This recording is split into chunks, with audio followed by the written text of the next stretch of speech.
DJ Ferris. The Chicago, nigga. It's the real one. Hit me. Only one is pulling shit the fuck up. Let's get a sports talk.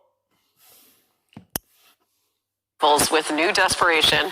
The Jets, the only winless team in the NFL, and the Patriots, 4 straight losses. So I guess all of that kind of brings us to Cam Newton, really, and the questions being asked about him. So let's put it to you. What does he need to get right starting tonight with this opportunity against the Jets? And are his struggles fixable, and can they sustain? Can he fix this and keep it up, or is this what it is? Yeah, I think first and foremost, Hannah, look, he just has to make sure he protects the football in crucial, critical moments, because that was a hallmark of the Tom Brady-led New England Patriots for the better part of 20 years. And Bill Belichick stresses that. He stresses just how important it is to make sure that you keep the ball in your possession and not give it to the other football team, because you carry the fortunes of the rest of the football team with you. And Cam was doing that. Look, after week 2 against Seattle, which you see on your screen right now, people were thinking, look, that New England had fleeced the league again. They can't. Right.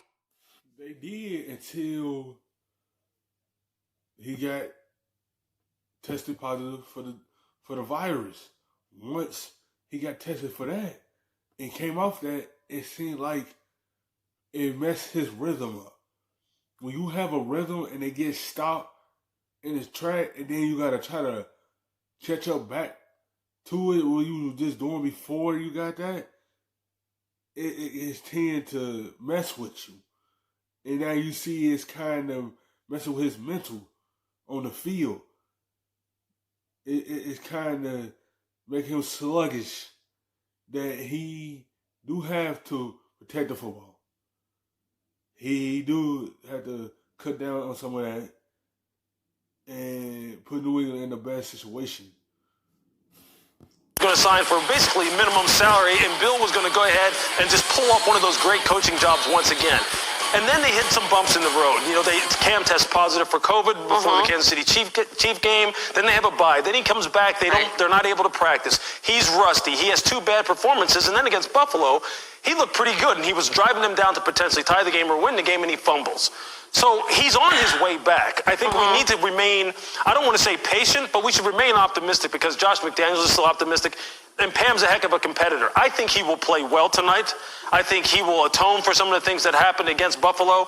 I don't think New England's as strong as they've been in the past, and they'd be the first ones to tell you that. Right. But I think that you will see Cam's play ascend. This ain't the same New England team. For the 20 years, they had Tom Brady running that offense. They had to switch it because now they have a mobile quarterback in Cam Newton. They had a pocket passer in Tom Brady. It's a different situation when you have to switch and do what that quarterback like to do. It's different when you don't have the same guy there no more. Everything had to change to something new. And this is what it is. They was used to the success of having Tom Brady there. Let's say they could be successful with Cam Newton, but they used to not being in this situation. They haven't been in this situation in 20 years. And now they in it, potentially missing the playoff this year for the first time. Because they have to figure out what they're going to do going forward. And as the year goes on, as he gets more comfortable in this offense. I mean, and you have to love the way that he constantly, it's this, right? It's me. This is all on me. I mean, he's taken all the blame for it. Jets, by the way, without Sam Darnold, Joe Flacco, again, starting for them. Did folks forget New Orleans is a championship caliber team when they're healthy? I mean, where do they rank in the NFC in your mind?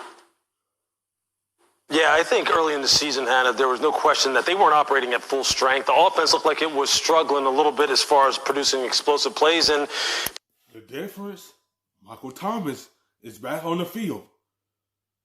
If you go look at the previous games without Michael Thomas, how his team was here and here, as soon as he come back on his first game, the offense raised it back up to the same level that it was when he was on the field the first half of the season. When you lose your number one option, it tended to mess with your offense. Now the other guys beside him had to step up. And now that he had Thomas and Emmanuel Sanders back, his 1 and 2, now the offense is clicking again. And their defense is back clicking again. People, including myself, were maybe a little bit too quick to jump on some of the negatives and not accentuate the positives and not keep in mind that they weren't totally healthy yet. Now, when they are healthy and Michael Thomas is back, the offensive line is healthy, the defense has all of its components. You're seeing what this team can do when it's hitting on all cylinders. They can run the football, they can throw the football both horizontally and vertically. Alvin Kamara is one of the very best in the NFL.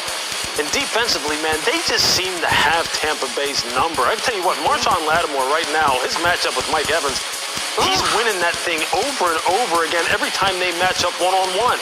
And you know this, you know that the secret to really disrupting Tom Brady is to hit him. And they were hitting him early and often. Tampa Bay was not hitting Drew Brees. And then really it's just case closed after that.